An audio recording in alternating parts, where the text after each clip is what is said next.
Hello students, good morning. So today we'll discuss about what is physics. तो physics क्या है ना? Physics एक साइंस है. फिजिक्स एक साइंस है, एक बेस फिजिक्स क्या है ना, एक साइंस है. ठीक है, तो मुझे ये बताओ कि साइंस क्या है सबसे पहले. अच्छा, ये बताओ कि हम जिस दुनिया में रहते हैं वहाँ पे बहुत सारी चीज़ें, कभी नलके से हमने अगर टैप को ओपन कर दिया तो वहाँ से क्या हो रहा है ना, पानी गिर रहा है. ठीक है, वो क्यों गिर रहा है, कैसे गिर रहा है, ठीक है, वो किसके थ्रू हम जान सकते हैं, साइंस के थ्रू. उसके बाद हमारे घर में जो फैन घूर रहा है वो क्यों घूर रहा है और वो आया कहाँ से ना, वो भी साइंस से आया है. ठीक है, तो ऐसे जो छोटी छोटी चीज़ें हमारी डे टू डे लाइफ में है उसको हम किसके थ्रू जान सकते हैं ना, साइंस के थ्रू जान सकते हैं. इवन हम जो खाने में जब नमक को मिला लेते हैं वो पूरा घुल जाता है, उसके बाद हम उसको खा सकते हैं, राइट. तो वो भी किससे आया ना, साइंस से आया है. ठीक है, तो सबसे पहले हम लोगों ने ये जान लिया कि साइंस क्या है. फिजिक्स को जानने के लिए हमें सबसे पहले क्या जानना था ना, साइंस क्या है. क्या जानना था ना साइंस क्या है. तो अभी हमें समझ आ गया कि साइंस क्या है ना. डे टू डे लाइफ में हमारे आसपास की चीजें जो हो रही है वो भी कहाँ से हम जान सकते हैं ना, साइंस के थ्रू जान सकते हैं. ठीक है, मतलब हमें इस यूनिवर्स को समझने के लिए साइंस जानना बहुत जरूरी है. हमने अभी जान लिया कि साइंस क्या है. अब मैंने यहाँ पे डेफिनेशन लिखा है कि व्हाट इज फिजिक्स. तो यहाँ पे physics is the science that help us to understand how the universe work. तो ठीक है, अभी मैंने यहाँ पे क्या देखा ना, फिजिक्स क्या है. अब मुझे कौन बता सकता है कि फिजिक्स क्या है और वो आया कहाँ से है. अब देखो, फिजिक्स एक क्या है ना, एक ग्रीक वर्ड है. फिजिक्स क्या है ना, एक ग्रीक वर्ड है जिसका मतलब होता है नेचर. फिजिक्स एक ग्रीक वर्ड है जिसका मतलब होता है ना नेचर. जिसका मतलब क्या होता है ना, नेचर. ठीक है, अब मुझे ये बताओ कि हमने यहाँ पे जाना कि फिजिक्स एक ग्रीक वर्ड है नेचर. ठीक है, नेचर कहाँ पे होता है ना, हमारी इस फिजिकल वर्ल्ड पे क्या है ना, नेचर है. तो यहाँ पे फिजिक्स का मतलब क्या हुआ कि इस फिजिकल वर्ल्ड को समझने के लिए हम जिसे स्टडीज करते हैं या जिसके थ्रू समझ सकते हैं उसको क्या बोला जाता है ना, फिजिक्स. ठीक है, तो उसको समझने के लिए बस दो ही तरीके हैं. वो क्या है ना, व्हाई एंड हाउ. उसका क्या दो तरीका है ना, व्हाई एंड हाउ. फिजिक्स के थ्रू पूरे वर्ल्ड को समझने के लिए बस दो ही तरीके हैं, व्हाई एंड हाउ. मतलब फिजिक्स के जो लॉस हैं उनके थ्रू हम ये पूरे यूनिवर्स को समझ सकते हैं. चलिए देखें, मेरे पास क्या है ना, ये मेरे पास क्या है, एक डॉस्टर है. अब मैं समझो कि मैं किसी छत के ऊपर खड़ी हूँ. अब मैं इसको नीचे गिरा रही हूँ, थम. मैंने इसको कहा अपने हाथ से कैच किया, ये नीचे आया. अच्छा ये बताओ कि ये ऊपर क्यों नहीं गया, ये नीचे ही क्यों आ रहा है. और उसके बाद ये जो नीचे आया तो उतनी ही टाइम पे ये आके मेरे हाथ पे क्यों गिरा. यही सारी चीजें, व्हाई एंड हाउ, यही सारी चीजों को और एक एक चीजों को जो समझने के लिए ये यूनिवर्स में ये सारी चीजें हो क्यों रही है. अच्छा मुझे ये बताओ कि हमारा जो ये अर्थ है ये सन के ही अराउंड क्यों घूम रहा है. ऐसी कौन सी पावर है या फिर ऐसी कौन सी फोर्स है जिसकी वजह से ये सन के अराउंड घूम रहा है. ऐसी एक छोटी सी बड़ी चीजों को हम जानने के लिए हम क्या यूज करते हैं ना, फिजिक्स के लॉज यूज करते हैं. और ये एक एक चीज हम कहाँ से जान सकते हैं ना, फिजिक्स के थ्रू ही समझ सकते हैं. तो बच्चों आप लोगों को अगर फिजिक्स को एक छोटी से बड़ी चीजों से समझना है तो आप मेरे साथ जुड़े और एक छोटी छोटी कंसेप्ट को समझने की कोशिश करें. मैं आपको हर चीज को एक इजिएस्ट वे में समझाने की कोशिश करूंगी. ठीक है, तो अभी मैं आपको और एक चीज बताती हूँ. मैंने यहाँ पे एक एग्जांपल लिखा, एप्पल.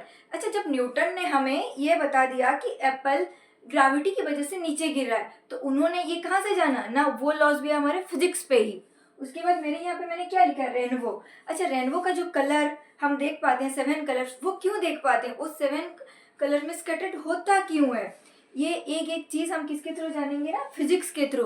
तो फिजिक्स के थ्रू हम पूरे यूनिवर्स को इजी वे में उसके लॉज के थ्रू हम ये यूनिवर्स को समझ सकते हैं. उसके बाद फिजिक्स में कितने ब्रांचेस आते हैं ना, 2 ब्रांचेस आते हैं. एक तो हो जाता है मैक्रोस्कोपिक और दूसरा हो जाता है माइक्रोस्कोपिक. तो मैक्रोस्कोपिक में क्या आता है ना, मैक्रोस्कोपिक में आ जाता है जिसे हम डायरेक्टली देख सकते हैं. मतलब हम जो सामने हमारे देख रहे हैं डायरेक्टली सी. और माइक्रोस्कोपिक में क्या आता है ना, too much small. Too small. अच्छा, तो मुझे कौन बताएगा कि डायरेक्टली हम क्या देख सकते हैं ना? कार देख सकते हैं, साइकिल देख सकते हैं, फुटबॉल देख सकते हैं, ऐसे बहुत सारी चीजें हैं जिसे हम डायरेक्टली देख सकते हैं। उसको हम मैक्रोस्कोपिक में ले लेते हैं, और जिसे हम नहीं देख सकते उसको भी हम माइक्रोस्कोपिक में ले सकते हैं। ठीक है, ले लेते हैं। तो कार हुआ, यहाँ पे बाइक हुआ, ईटीसी। और यहाँ पे क्या आ जाता है ना, टू मच स्मॉल। माइक्रोस्कोपिक में क्या आता है ना, न्यूक्लियर आया, प्रोटॉन आया, एटम आया, ये सारी चीजें। और देखिए यहाँ पे एटम, न्यूक्लियर, प्रोटॉन, ये सारी चीजें। ठीक, अब यहाँ पे और एक चीज है, हमने यहाँ पे समझ लिया कि मैक्रोस्कोपिक मैक्रोस्कोपिक के लिए जैसे लॉस है, मान के चले एनएलएम यानी कि न्यूटन्स लॉ के थ्रू हम क्या जानते हैं ना कि कोई बॉडी के ऊपर कितनी फोर्स लग रही है। ठीक है, उसके बाद वहाँ पे हम और क्या देख सकते हैं कि लाइक हम केप्लर्स लॉ के थ्रू भी बहुत सारी चीज़ें स्टडीज करते हैं, कूलम्स लॉ, ये सारी चीज़ें आ जाती है। उसके बाद जब माइक्रोस्कोपिक में हम लोग किसके थ्रू जाते हैं ना, ये क्वांटम फिजिक्स में आता है। और आप लोग तो आजकल के बच्चे हो, आप लोगों को ऑलरेडी चीज़ें पता होती है। तो माइक्रोस्कोपिक हम किसके थ्रू पढ़ते हैं ना, क्वांटम फिजिक्स के थ्रू पढ़ सकते हैं। जैसे कि लाइट में जो फोटोन है उसको जानना, राइट? वैसे ही अब उसके बाद और एक चीज मैं बताऊंगी, जब 2.0 मूवी आया था तो किस किस ने देखा हुआ था? ठीक है, तो वहां पे हम लोगों को एक और इंटरेस्टिंग चीजें बताई गई थी ना, एक फोर्स जिसके बारे में अभी तक कोई भी बात नहीं करता, उन्होंने वो चीज को भी वहां पे ऐड किया था। यानी कि वो क्या था ना, पॉजिटिव नेगेटिव एनर्जी को भी उन लोगों ने ऐड किया था। तो सबसे पहले हमें ये जानना है कि फंडामेंटल फोर्स कितने होते हैं ना। हमारे पास 4 फंडामेंटल फोर्स होते हैं। ठीक है, वो क्या होता है ना, strong nuclear force, weak nuclear force, gravitational force और इलेक्ट्रोमैग्नेटिक फोर्स। ये 4 फंडामेंटल फोर्स होते हैं। भले ही उन फोर्स के बारे में हमें अभी तक ऐड नहीं हुआ है, बट इन जनरल नॉलेज वो भी एग्जिस्ट करते हैं।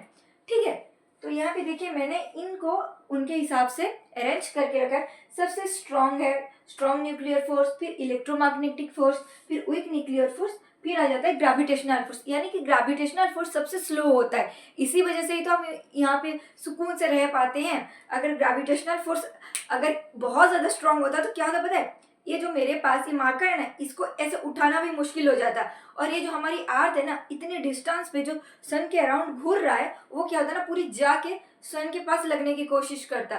तो इसमें से ग्रेविटेशनल फोर्स क्या है ना, सबसे वीक होता है। ठीक है, सो दोस्तों, आज हमने जितनी स्टडीज करनी थी हमने कर लिया है। नेक्स्ट क्लासेस हम लोग फिर देखेंगे कि इन फोर्सेस के थ्रू हम लोग क्या क्या चीज़ें हमारी डे टू डे लाइफ में यूज़ हो रही है, और उसके बाद इन फोर्सेस के थ्रू हम और क्या क्या चीज़ें कर सकते हैं, ये सारी चीज़ें हम नेक्स्ट क्लासेस में स्टडीज करेंगे। So today will discuss the what is the physics के ब्रांचेस के बारे में हमने डिस्कस किया। उसके थ्रू हम अपनी डे टू डे लाइफ में कैसे चीज़ों को अडॉप्ट कर सकते हैं, हमने उसके बारे में जाना। तो आज के लिए थैंक यू, फिर मिलते हैं।